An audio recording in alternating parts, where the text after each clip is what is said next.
Bienvenue tout le monde. C'est un plaisir pour moi de prendre part à cette session pour célébrer le lancement du cadre stratégique du réseau interagence pour l'éducation en situation d'urgence, en abrégé l'INE, intitulé Impact collectif grâce à l'action collective. Je suis Johanna, je travaille au Centre pour l'éducation de USAID. J'ai également le privilège d'être coprésidente du groupe du comité de pilotage de l'INE. Le cadre stratégique de l'INE a été élaboré par les membres pour les membres et il appartient au réseau dans son ensemble, pas à chaque structure ou à une structure en particulier du réseau.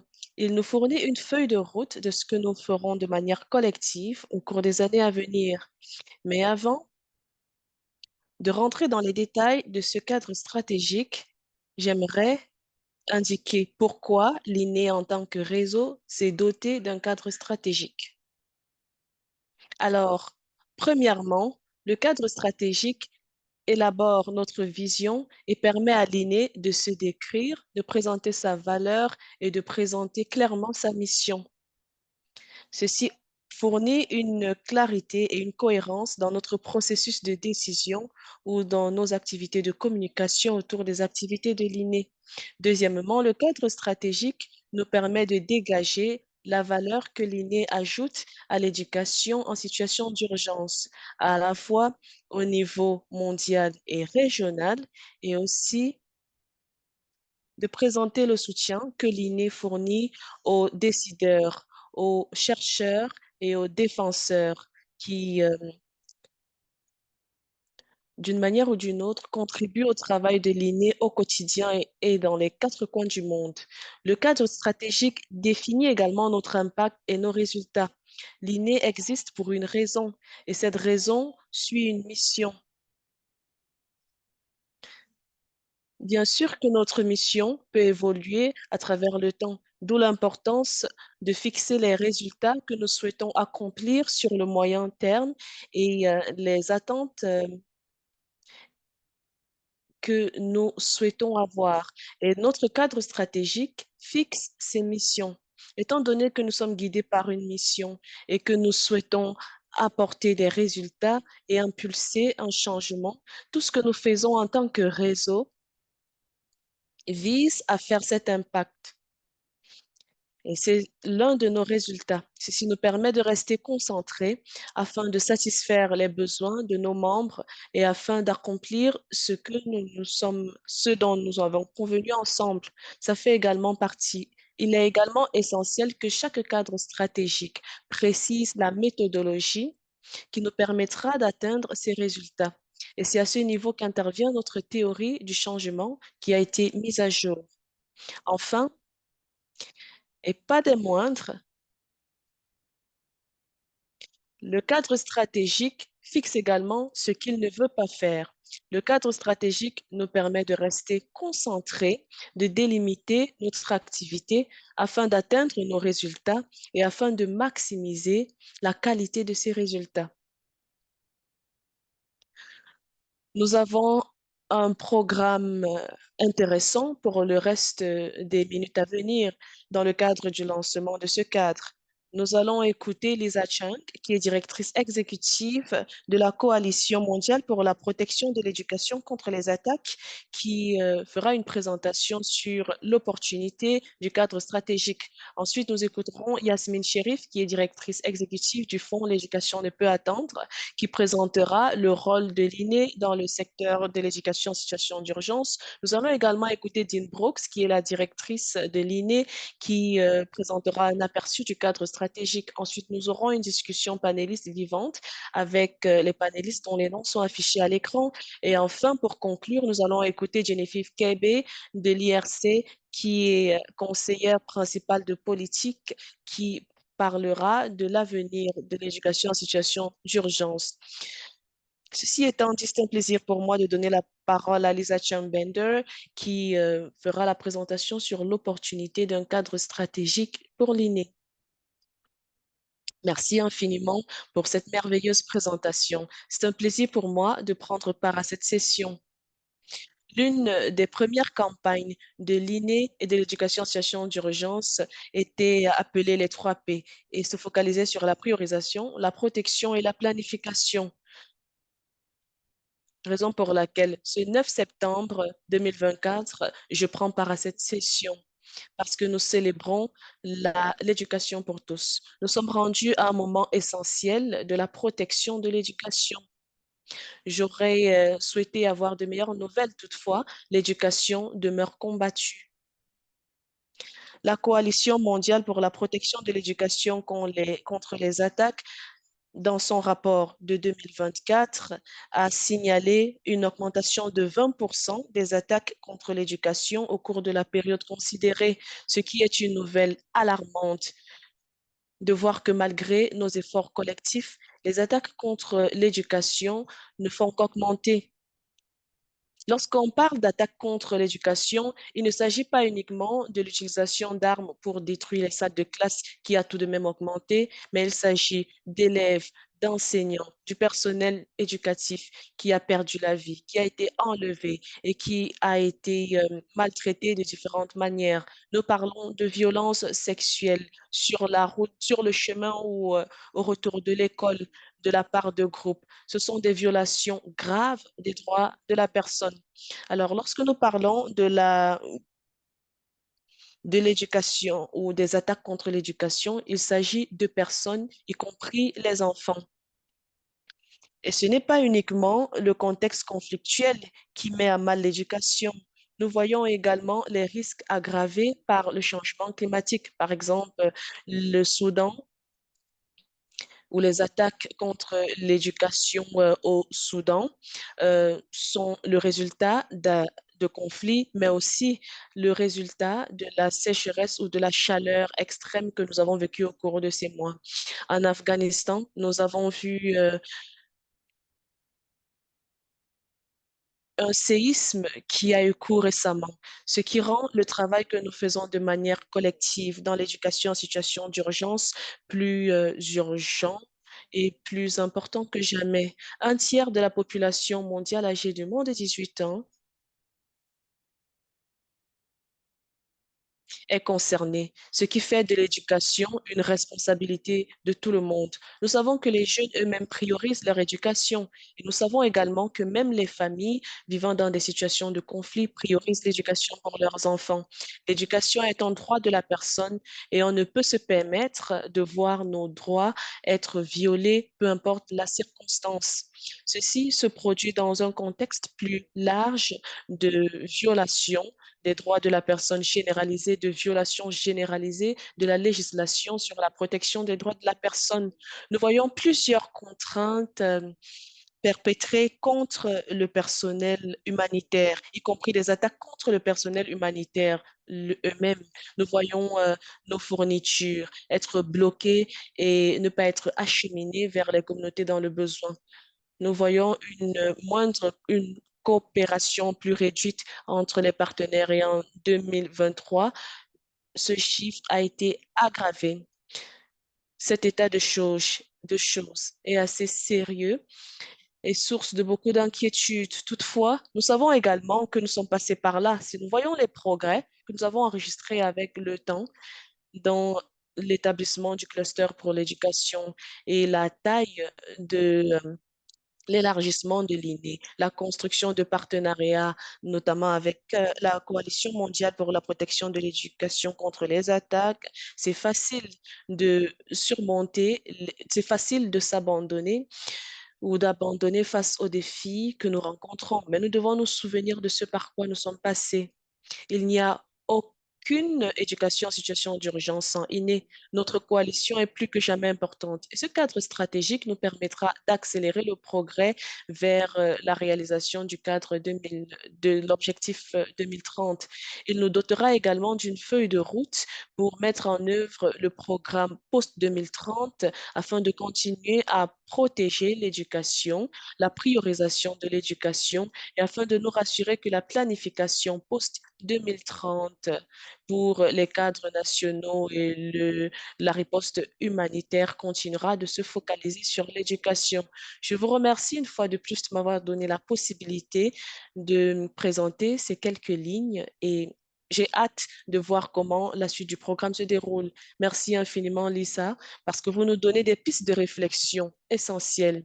À ce stade, c'est un plaisir pour moi de partager un message vidéo de Yasmine Chérif, directrice exécutive du Fonds d'éducation ne peut attendre.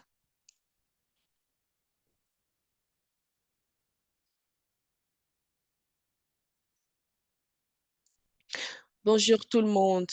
C'est un honneur pour moi de prendre la parole devant tous mes collègues de l'INE alors que nous lançons notre cadre stratégique. L'INE est un partenaire de taille du Fonds L'éducation ne peut attendre. L'INE a été défenseur de la première heure de l'établissement du Fonds mondial L'éducation ne peut attendre. Et nous avons travaillé ensemble.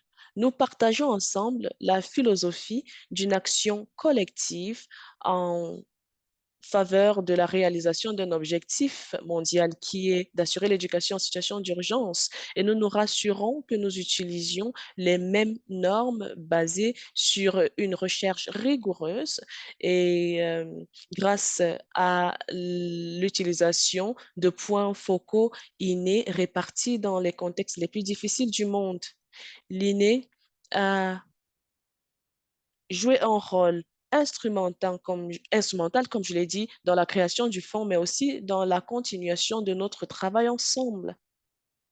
L'INE, en tant que tel, joue un rôle essentiel dans notre structure de gouvernance, à la fois au sein du comité directeur et au sein de notre comité de pilotage. Ce que j'aime particulièrement au sujet de l'INE, c'est que nous avons des normes qui s'appliquent à tous ceux qui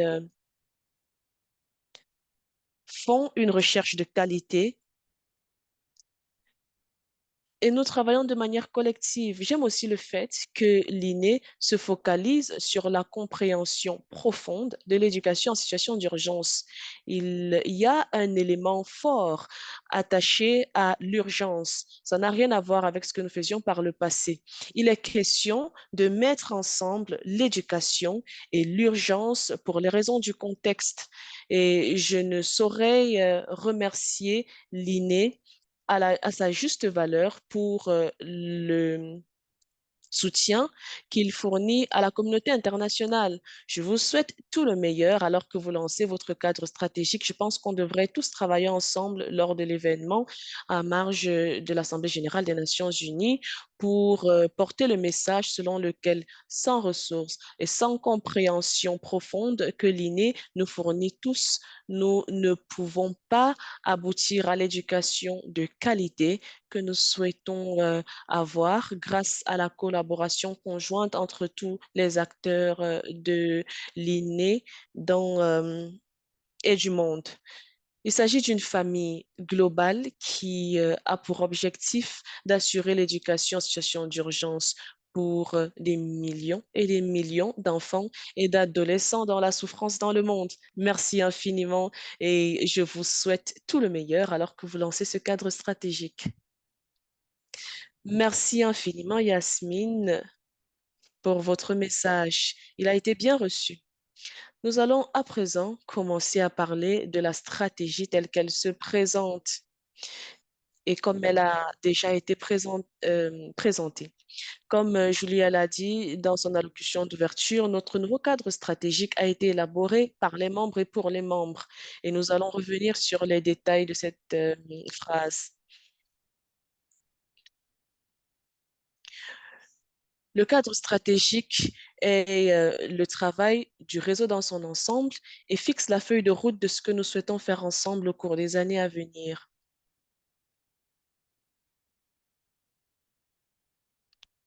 Avant de présenter le contenu de ce nouveau cadre stratégique, je vais dresser un bref aperçu de la manière dont le cadre a été élaboré. Ce fut un processus délibéré et conjoint qui s'est étendu sur 1 an et demi. C'est donc une avancée considérable que nous présentions ce rapport aujourd'hui. L'accent a été mis sur les membres de contextes affectés par les crises. Le cadre a été structuré pour refléter les besoins ou pour s'appliquer au réseau dans son ensemble. C'est une stratégie pour chaque membre du réseau inné et il comporte 5 étapes que je vais présenter. Est-ce qu'on peut passer à la diapositive précédente pour une seconde? D'abord, le secrétariat de l'INE a évalué ou a examiné l'ancien cadre stratégique. Il s'est agi notamment de voir comment et dans quelle mesure nous avons réalisé nos objectifs, des de dégager l'utilité de l'ancien cadre stratégique pour notre travail. Ceci nous a permis de faire des ajustements dans le sens d'une amélioration du beau cadre stratégique. Nous avons ensuite invité tous les membres et c'était intéressant de voir que tous les membres ont eu l'occasion de prendre part à l'élaboration. Nous avons fait une enquête de tous les membres dans les 5 langues de l'INE, et c'est le troisième questionnaire le plus renseigné que nous avons eu. Nous avons eu des entretiens avec des questions ouvertes. Nous avons eu des discussions aussi avec les différents membres dans les 5 langues de travail. Les membres ont pu indiquer quels sont leurs besoins, dégager leurs priorités ainsi que leurs aspirations. À la fin, 620 personnes de plusieurs pays ont fait part de leur point de vue. En fonction de cet effort, la première partie du cadre stratégique a été élaborée et les membres y ont indiqué qu'ils souhaitaient avoir qu'on mette en place des stratégies spécifiques pour atteindre des résultats qui étaient fixés. Et nous nous sommes dotés des moyens pour atteindre ces résultats. Un nouveau cadre stratégique a donc été élaboré et ce fut la première base de l'élaboration de la première ébauche du cadre stratégique qui a été traduit en 5 langues, les 5 langues de travail de l'INE et disséminé entre les différents membres. Les membres ont eu le temps de faire leurs contributions. Plusieurs personnes ont fait leurs commentaires, ont partagé leurs points de vue sur ce qui marchait, sur ce qui ne marchait pas. À la fin de la journée, 130 membres ont passé du temps considérable et de l'énergie considérable, ainsi que de la réflexion, à faire des commentaires dans les 5 langues de travail de l'INE à l'équipe de rédaction. Nous avons tout finalisé sur la base de ces contributions et cette première ébauche a été bien accueillie. Les membres ont également fourni des directions claires sur la manière dont la première ébauche pouvait être améliorée. Ce projet a donc été peaufiné, envoyé à l'équipe, au groupe de pilotage que vous avez en face de vous pour adoption en tant que cadre stratégique 2024-2030 de l'INE. Ce cadre présente des priorités stratégiques. Ces priorités stratégiques sont les piliers autour desquels l'INE organise ses rôles et son travail. Les premières, deuxième, troisième et cinquième priorités vous sembleront familières, mais elle représente également des versions améliorées des 4 priorités stratégiques que nous avions dans l'ancien cadre. La quatrième priorité stratégique est nouvelle et se focalise sur les données et preuves en matière d'éducation en situation d'urgence. Malgré que cette priorité stratégique ne soit pas nouvelle, véritablement nouvelle pour nous, il a été question de marquer notre engagement particulier en faveur de la fiabilité des données et des preuves, d'où l'importance de fixer cela comme priorité stratégique. Nous avons 2 interventions stratégiques. Nous faisons beaucoup en tant que réseau il aurait été presque impossible d'énumérer chaque activité. Ces 2 interventions stratégiques ont été formulées de manière à saisir tout ce que nous faisons au niveau stratégique. La première étant de prendre une action collective pour un impact collectif. Cette approche reflète l'ensemble du spectre du programme des services et du personnel de l'INE. Nous développons nos ressources de manière collective grâce à nos espaces du réseau. Nous facilitons un plaidoyer, une bonne gouvernance. Nous renforçons les données de l'INE et l'écosystème des preuves de manière collective. Ces interventions stratégiques sont au cœur de ce que nous représentons en tant que réseau. La deuxième intervention se focalise sur les normes minimales de l'INE en matière d'éducation. Grâce à ce processus, les membres soulignent les normes minimales auxquelles les membres de l'INE doivent se conformer. Il s'agit notamment de ressources et de cadres pour tout ce que nous faisons en tant qu'INE et aussi en tant que partie prenante à l'éducation. Nous travaillons tous dans des contextes diversifiés dans les quatre coins du monde. Les membres ont noté l'importance de mettre l'accent sur la préparation, la riposte et la reprise en matière de normes minimales. C'est quelque chose que nous avons fait par le passé, mais beaucoup reste à faire, surtout en matière d'action humanitaire, d'augmentation de l'action humanitaire dans le monde. Comme Lisa l'a dit, nous avons besoin des normes plus que jamais compte tenu du contexte dans lequel nous nous déployons. En plus des interventions stratégiques, nous avons des éléments transversaux pour montrer comment l'INE va piloter ses activités. Il s'agit de 6 domaines de travail qui doivent être pris en compte dans toutes nos activités de planification et de mise en œuvre pour assurer la qualité, la pertinence et le plaidoyer des activités et des résultats de l'INE. Il s'applique à tout notre travail et s'applique à toutes les priorités stratégiques de l'INE. Les membres de l'INE pourraient avoir des parties spécifiques de leur travail qui se rattachent à ces éléments transversaux. Mais l'importance de faire figurer ces éléments dans notre cadre stratégique, c'est de se rassurer que pour tous nos programmes et services, voilà ce à quoi devrait ressembler notre action collective.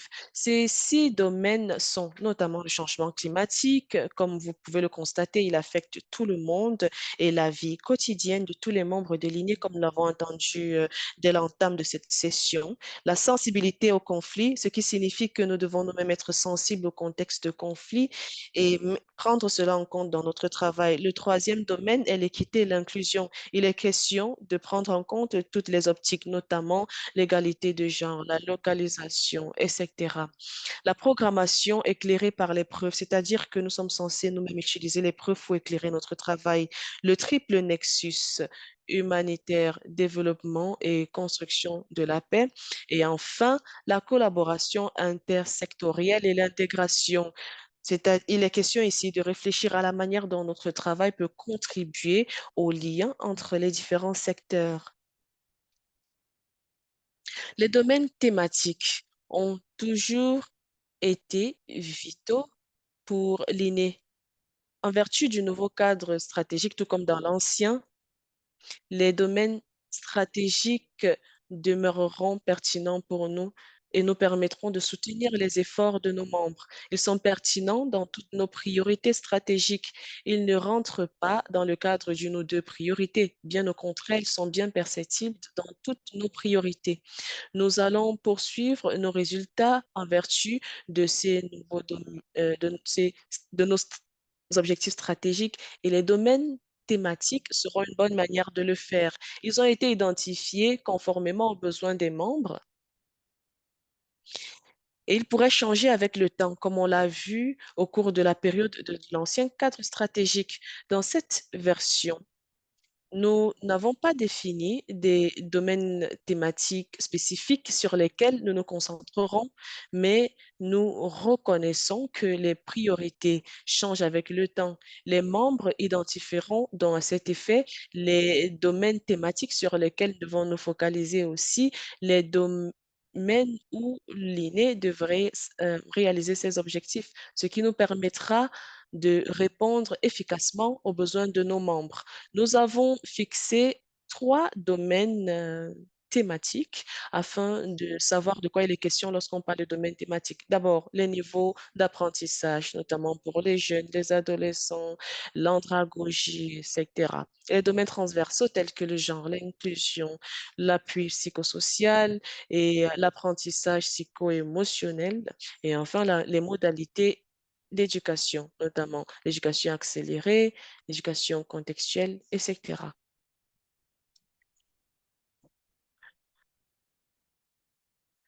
Comme je l'ai tantôt indiqué, alors que ce nouveau cadre stratégique représente un jalon pour nous et nous montre la manière dont nous devons, l- et nous montre que la manière dont nous le mettons en œuvre déterminera notre succès, nous continuerons toutefois de demeurer guidés par notre mission et axés sur nos membres. En gardant à l'esprit quelle est notre première mission, qui est celle d'assurer l'éducation en situation d'urgence. La mission de l'INE est primordiale et notre action collective déterminera notre réussite. Nos efforts collectifs contribueront toujours aux résultats que nous visons à atteindre. Grâce à ce cadre stratégique, l'engagement de l'INE se trouve renouvelé et est axé sur les résultats. Ce que nous faisons dépend de comment nous travaillons ensemble. Nous devons désormais nous réunir autour de nos efforts collectifs pour réaliser ou atteindre ces résultats et demeurer concentrés. Les éléments transversaux seront intégrés dans notre planification, mise en œuvre, suivi et évaluation. L'INE maintiendra son agilité et son adaptabilité à satisfaire les besoins changeants et les priorités changeantes de ses membres. Les perspectives, priorités, expériences et expertise de nos membres façonneront de manière équitable les décisions du réseau et tout notre travail collectif.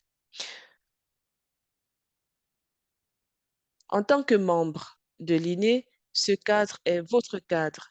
Le secrétariat de l'INE continuera de vous soutenir dans la facilitation et la coordination de vos programmes, plateformes et services, mais éventuellement, l'INE, c'est vous.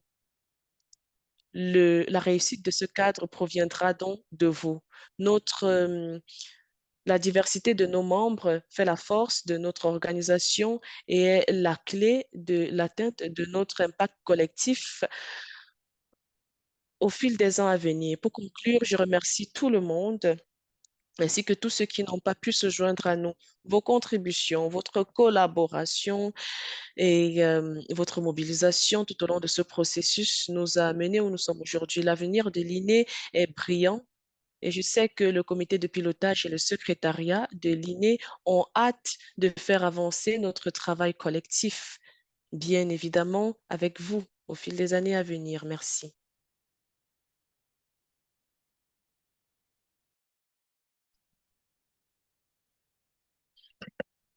Nous allons maintenant passer à notre table ronde. Nous avons de très brillants intervenants. Vous pouvez poser vos questions à tout moment dans la boîte de discussion. J'espère que nous en recevrons beaucoup. Et si nous avons suffisamment de temps, nous allons répondre à vos questions à la fin de cette réunion. Nous serons accompagnés pour ces discussions de Petra Husser, directrice exécutive du Hub mondial de Genève pour l'éducation en situation d'urgence. Bienvenue, Petra.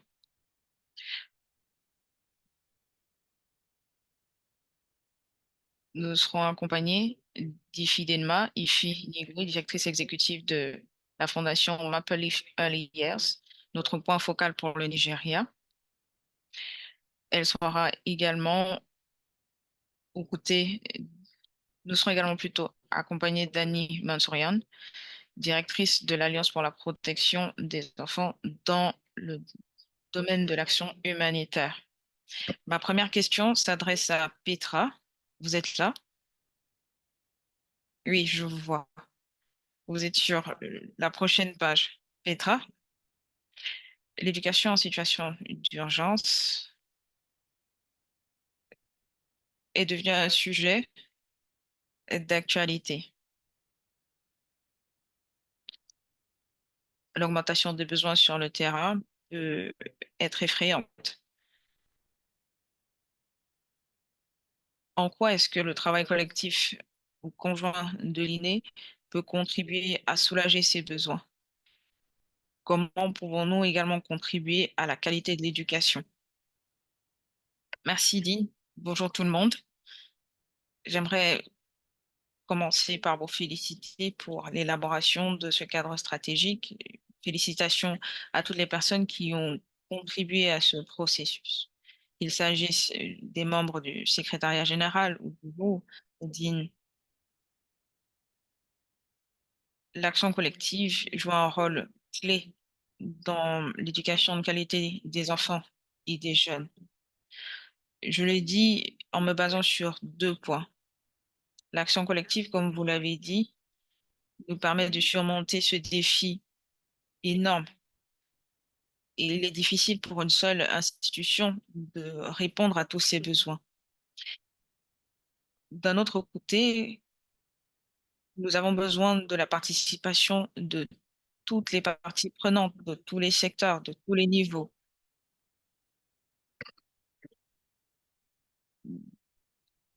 Grâce à votre intervention et à celle de Lisa, nous savons que nous pouvons intervenir dans plusieurs domaines. L'INE est un réseau qui peut partager ses ressources, son expérience, ses bonnes pratiques. L'INE peut aider les parties prenantes en développant leurs compétences. Comme vous l'avez dit, il nous faut atteindre ces objectifs communs en travaillant une approche solidaire, en mettant en commun nos expériences, nos expertises.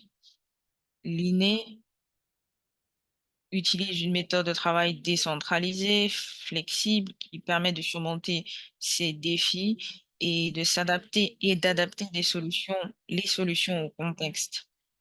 Nous sommes également constitués d'un groupe linguistique diversifié et large. Notre action collective peut nous permettre de trouver des solutions innovantes.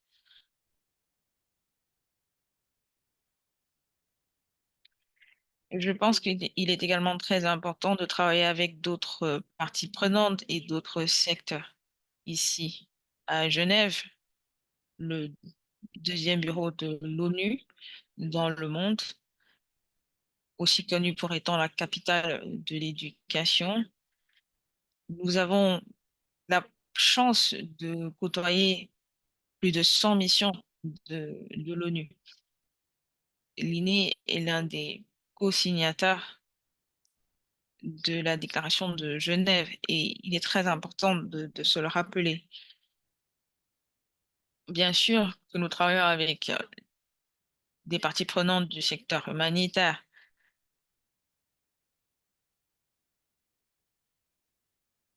Nous nous assurons que tout ce que nous voyons sur le terrain, nous le partageons avec le secteur humanitaire. Mais il faut également travailler avec des organisations de défense des droits de la personne. Nous pouvons travailler avec d'autres membres.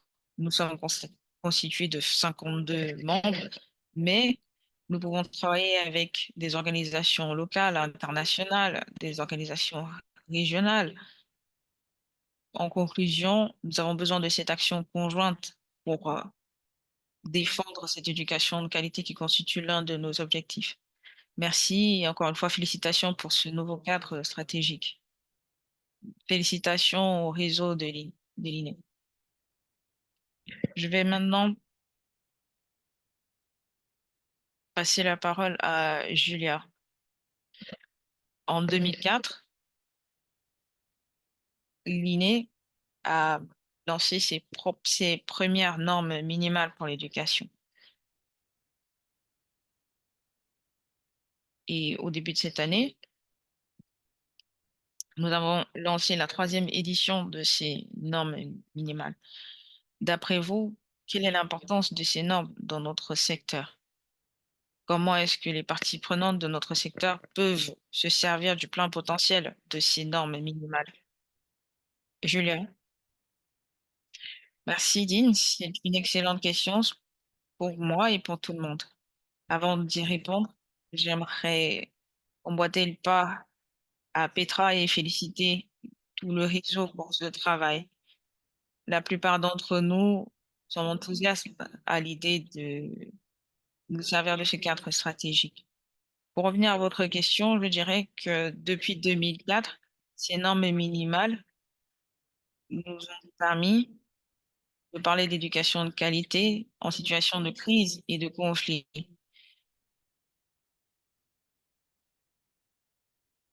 Elles constituent un outil qui nous permet de discuter avec des parties prenantes du monde entier de l'importance de l'éducation.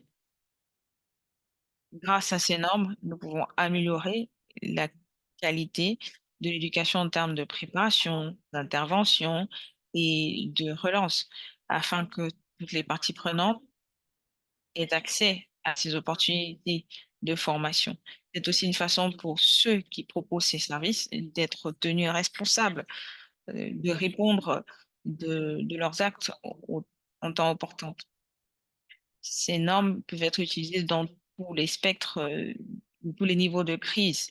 Il s'agisse de catastrophes naturelles, de changement climatique, de santé, de crise sanitaire à l'échelle internationale.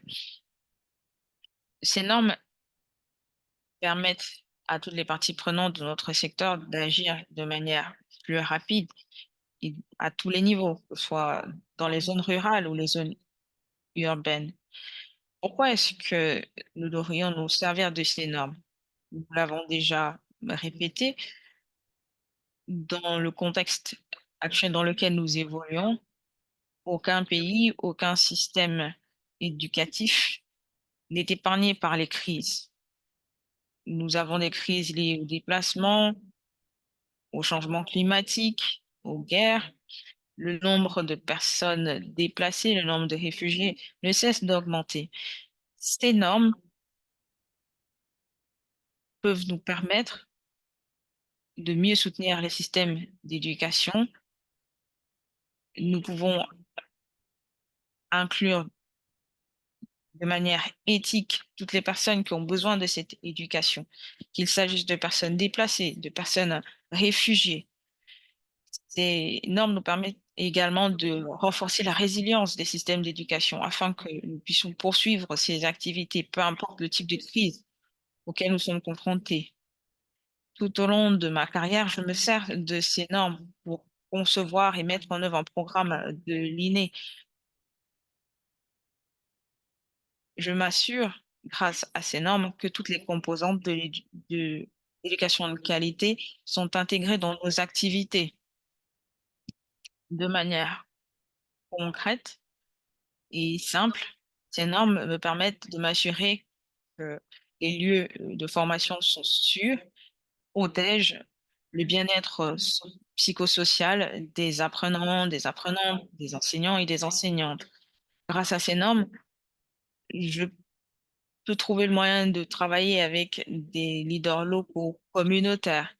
Je me pose des questions sur la façon dont je peux discuter avec d'autres secteurs afin que nous puissions avoir cette aide multisectorielle et multipartite. Cette nouvelle mise à jour est la bienvenue. Nous vivons des moments difficiles et grâce à ces normes, nous pouvons compter sur la participation de toutes les parties prenantes avec lesquelles nous travaillons. C'est aussi une façon pour nous d'avoir confiance en notre capacité à atteindre les objectifs du développement durable, en l'occurrence l'objectif de développement durable numéro 4. En gros, ces normes nous permettent de réfléchir de manière plus critique à la façon dont nous travaillons. Grâce à ces normes, nous coordonnons mieux nos activités et nous pouvons travailler en collaboration de manière plus efficace. Merci Dean pour cette question. Aujourd'hui, ces normes sont plus que jamais les bienvenues et peuvent nous aider à atteindre nos objectifs conjoints. Merci Julia.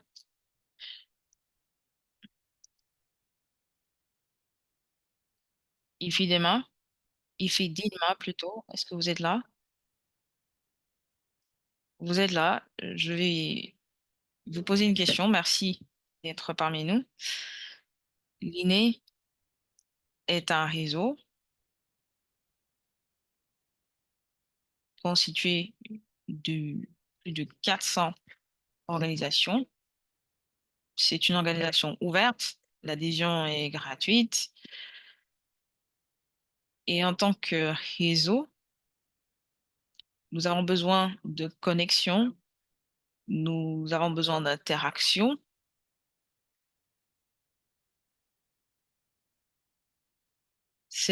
L'INE est un réseau qui apporte un impact, surtout dans le secteur de l'éducation en situation de crise. Dans la pratique, qu'est-ce que cela veut dire? Que ce soit pour les membres de l'INE ou du secteur dans son ensemble. Merci, Dean. C'est un plaisir pour moi de participer à cette réunion. Votre question me touche beaucoup parce que je suis tombée sur un article il y a 6 mois. À l'époque,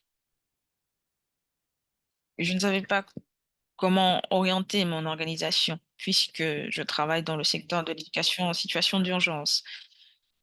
Et j'ai eu la chance de rencontrer les membres de l'INE, non seulement en tant que membre à part entière de cette organisation. Il y a beaucoup de ressources. J'ai été très surprise et agréablement de voir qu'en plus de ces ressources, je pouvais aller plus loin. L'INE a eu un impact sur des millions de personnes à travers le monde. Avant que je ne rejoigne votre réseau, j'avais des difficultés à trouver des ressources pour mon pays, le Nigeria, qui est mon point focal, qui est ma zone d'action. J'avais l'impression que les solutions que je proposais ne s'adaptaient pas au contexte nigérian. Mais avec l'aide de l'INE, j'ai pu trouver de meilleures solutions. J'ai pu changer déjà en tant qu'être humain.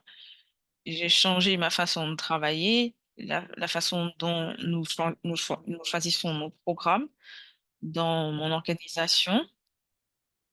Aujourd'hui, les résultats sont probants et les normes minimales dont vous avez parlé sont un outil formidable. Ces normes nous permettent de respecter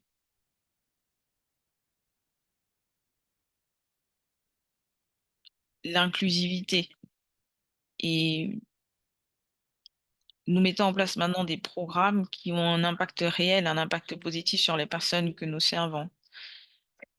Si vous ne savez pas où commencer et si vous venez de rentrer dans ce secteur, je vous invite à vous rapprocher de l'INE. Je le dis en connaissance de cause. Pour ce qui est de ce que le secteur peut bénéficier du réseau, je dirais que c'est une plateforme formidable pour pour toutes les organisations. Au Nigeria, nous avons souvent tendance à concentrer nos efforts dans une seule zone. Or, avec le réseau, nous bénéficions de l'expérience d'autres personnes. D'autres régions prennent la parole. Nous trouvons des similitudes et des différences, certes, mais les similitudes sont souvent très frappantes. Nous avons parfois l'impression de travailler en vase clos, mais lorsqu'on se rapproche des membres du réseau, on se rend compte qu'on n'est pas tout seul. L'INE nous a beaucoup aidés parce que elle est constituée de membres qui viennent de divers horizons. J'aime également le fait que nous essayons d'inclure le plus de langues possible. Je profite de l'occasion pour solliciter l'intégration d'autres langues, en l'occurrence des langues du Nigeria. Nous n'avons pas besoin de parler couramment une langue ou une autre parce que grâce au réseau, on se sent intégré, on n'a pas peur de s'exprimer. Vous venez comme vous êtes. Vous êtes les bienvenus. C'est aussi une des qualités que j'apprécie au sein du réseau. Je tiens encore une fois à rappeler que le réseau jouit de nombreuses ressources disponibles sur son site internet.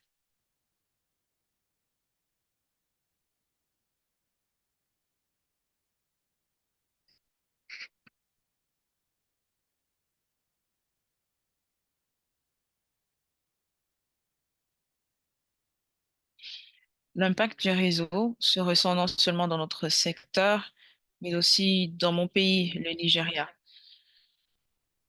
J'ai également profité de ma proximité avec d'autres organisations pour les inciter à rejoindre l'INE, puisque l'adhésion est gratuite. Vous pouvez également contribuer aux activités de l'INE. C'est aussi ce que j'apprécie le plus dans ce réseau, la capacité que nous avons à pouvoir discuter avec des personnes où qu'elles se trouvent sur la planète. J'aimerais remercier l'INE pour ce travail formidable qu'elle réalise. Félicitations à tous et à toutes pour ce travail formidable que nous réalisons. Merci, Ifi. Supposons que je ne faisais pas partie de l'INE et que je vous écoute maintenant. Je peux vous assurer que vous m'avez convaincu de rejoindre l'INE. Si vous souhaitez rejoindre notre famille, notre organisation, n'hési- n'hésitez pas. Maintenant, je vais passer la parole à Annie Mansourian, directrice de l'Alliance pour la protection de l'enfance dans le secteur de l'aide humanitaire.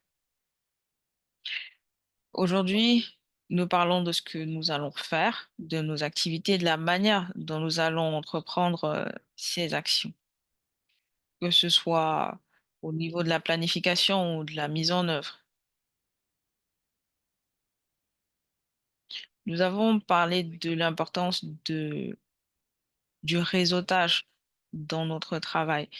C'est une question qui, je suppose, est présente dans la protection de l'enfance. Nous avons parlé de cet élément d'intersectionnalité. Nous avons parlé de changement climatique. Nous avons parlé d'équité et de genre. Que pensez-vous de cette importance ou de cette recrudescence de l'intersectionnalité dans notre travail? Merci, Dean, et félicitations au réseau pour cet accomplissement. Félicitations pour ce nouveau cadre. Merci pour la question que vous venez de me poser et je trouve qu'elle est très pertinente. J'aurais aimé avoir plus de temps pour répondre à cette question, mais je vous promets que je ne prendrai pas trop de temps pour répondre à votre question. Vous avez déjà, vous avez d'abord posé une question sur la qualité.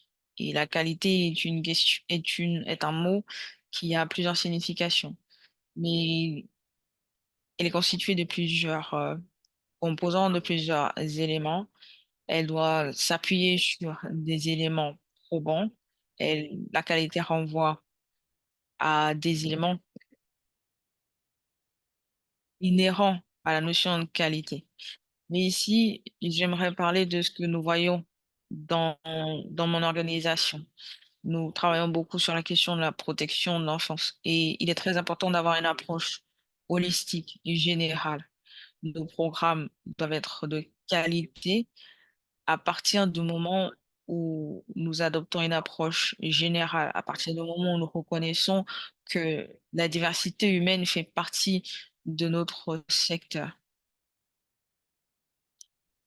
C'est le cas lorsque nous travaillons dans un domaine qui touche les jeunes et les enfants. Si nous ne prenons pas en considération ce bien-être général, nous avons échoué. Par exemple, au début, dans le secteur humanitaire, on pensait beaucoup à l'aspect technique. Et c'est très important d'avoir des normes, c'est très important de développer des cadres d'opérationnalisation. Nous avons, par exemple, en 2004, développé des normes minimales. Ce sont des éléments très importants. Mais ce n'est pas suffisant de se concentrer sur l'aspect technique. Pour ceux et celles d'entre vous qui évoluent dans ce secteur depuis de nombreuses années, vous savez qu'il ne faut pas seulement parler de changement durable, il ne faut pas seulement se concentrer sur des éléments qui existent déjà. Des cadres existent, des cadres ont été actualisés, mais derrière ces cadres, il faut penser à une approche holistique, une approche générale, interconnectée. Le but n'était pas de séparer le droit de l'éducation des autres droits des enfants et des jeunes, tout simplement parce que la jouissance de ces droits dépend de la jouissance d'autres droits. Et tout revient à cette notion du bien-être, qui est l'objectif final du secteur de l'aide humanitaire.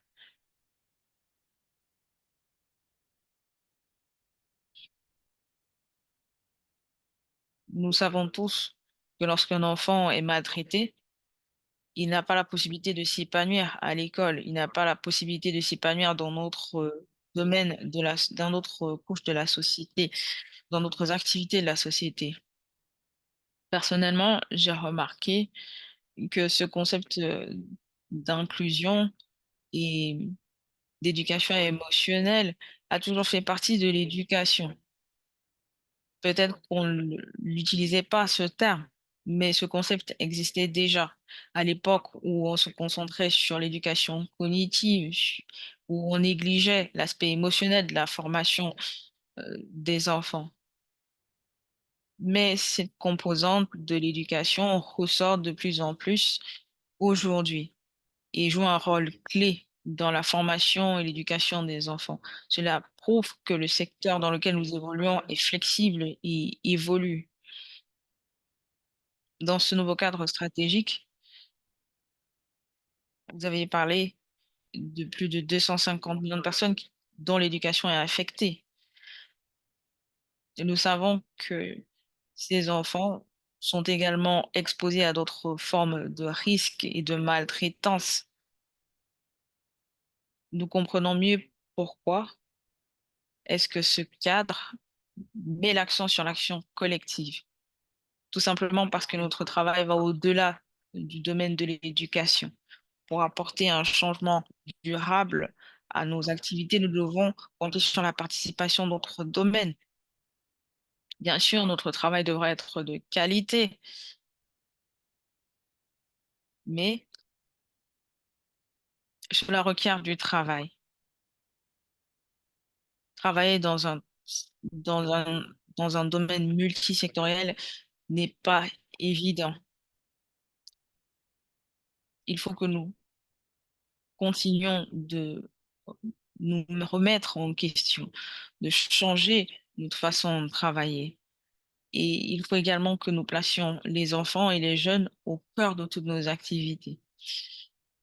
J'espère que notre collaboration continuera et que nous poursuivrons nos efforts. Merci, Dani. Et je profite de l'occasion pour souhaiter la bienvenue à Michelle Brown. Ces dernières années, notre secteur n'a cessé de s'agrandir.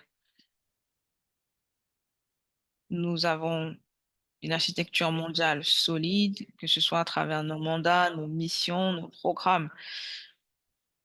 Michel, j'aimerais te poser une question. Comment est-ce que nous pouvons surmonter les défis que pose ce nombre impressionnant d'acteurs?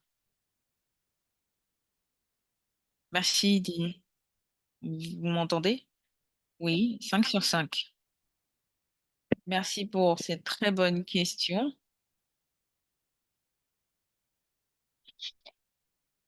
Le réseau pour lequel je travaille reconnaît que l'éducation dans les situations d'urgence est une question complexe qui ne cesse d'évoluer.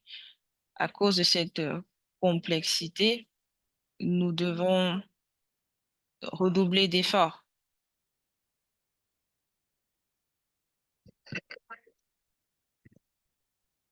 Sur les questions de coordination que vous avez soulevées, nous devons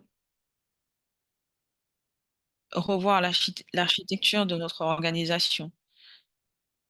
tout simplement parce que si nous ne le faisons pas, les lacunes que nous avons observées se multiplieront, entre autres. À travers notre initiative, nous souhaitons concevoir une plateforme qui sera meilleure. Nous nous engageons aussi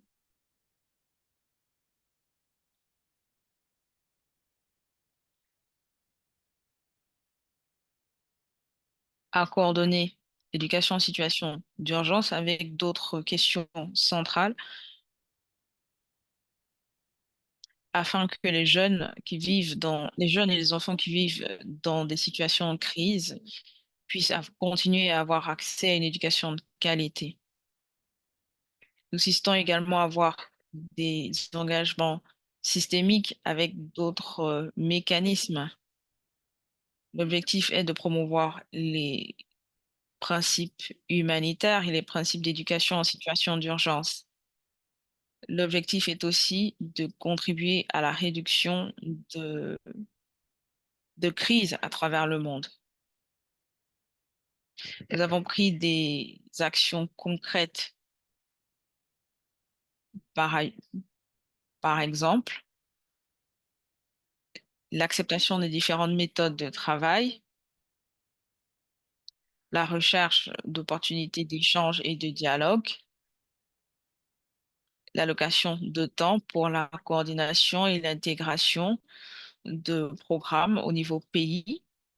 Je prends le cas du Soudan. Nous avons ajouté une composante sur la préparation et l'intervention dans les programmes de ce pays. Bien sûr, nous pouvons faire davantage. L'UNESCO, l'INE peuvent apporter un soutien technique aux équipes pays qui évoluent dans des contextes difficiles. Nous pouvons diffuser des informations sur l'éducation en situation d'urgence. Nous pouvons former et renforcer les capacités de nos membres. Nous pouvons aussi continuer à promouvoir l'utilisation des normes minimales pour l'éducation. J'aimerais terminer en précisant que l'INE est un de nos partenaires clés, un partenaire clé dans notre secteur. Nous valorisons notre partenariat avec l'INE. Nous poursuivrons nos activités sur le terrain ensemble et nous essaierons de contextualiser autant que faire se peut nos activités. J'ai écouté les interventions de mes collègues, parler de qualité, d'éducation en situation d'urgence, et je pense que ensemble, avec nos donateurs, nous poursuivrons ces efforts.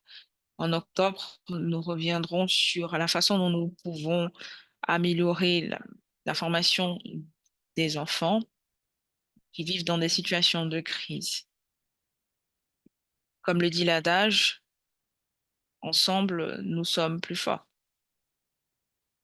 Merci Michel, merci à tous nos panélistes.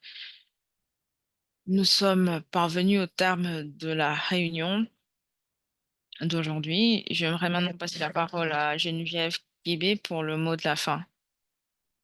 Merci. Bonjour tout le monde. Merci Dean. J'ai l'impression que je ne peux toujours pas activer ma caméra. Bon, c'est pas grave. Pour gagner un peu de temps, je vais continuer mon intervention. Bonjour tout le monde. Ah, je crois que c'est bon maintenant.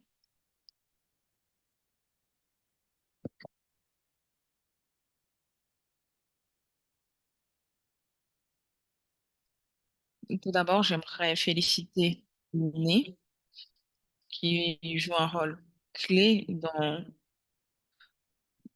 l'influence des discours et des pratiques de l'éducation en situation d'urgence.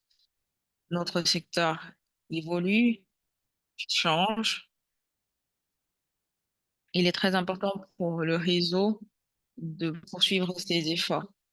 Il y a beaucoup de défis devons surmonter. Le nombre des personnes que nous aidons ne cesse d'augmenter. Nous devons donc innover dans la façon dont nous travaillons pour préparer l'éducation en situation d'urgence. L'aîné doit porter plusieurs casquettes en tant qu'être un facilitateur, être un accompagnateur. Quand on pense à ce qui arrivera dans les années à venir, nous pouvons déjà revoir la position de l'aîné qui doit être un acteur clé, une espèce de catalyseur, doit encourager des relations équitables au niveau local, régional et international. Il est aussi important de renforcer les capacités des membres du réseau en fonction de leurs besoins et de leurs priorités. Il faut également accélérer la mise en œuvre de ce cadre. Il faut le faire rapidement et efficacement, sans oublier que ce cadre doit être adopté parce qu'il garantit la sécurité, la qualité de l'éducation dans tous les contextes. Je dirais qu'il faut également renforcer les activités de plaidoyer en tant organisation de plaidoyer. Nous devons parler d'une seule voix avec les autres réseaux. C'est un défi que nous devrons surmonter. Nous devons travailler de manière collaborative, parler d'une seule voix et convaincre ces autres organisations de faire de même. Nous devons avoir la même perspective lorsque nous nous adressons à d'autres acteurs internationaux. Je dirais qu'il est également très, très important de revoir les capacités de nos membres. Il nous faut des outils, des formations pour aider les communautés, pour s'adapter, pour très rapidement reprendre ces activités à la suite d'une crise. Pour terminer, je pense qu'il nous faut également mieux collecter les données et les ventiler.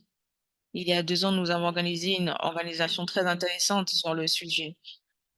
Il nous faut revenir sur la recommandation de cette conférence pour identifier les bonnes pratiques, pour mieux évaluer les coûts et apporter une plus-value à notre secteur.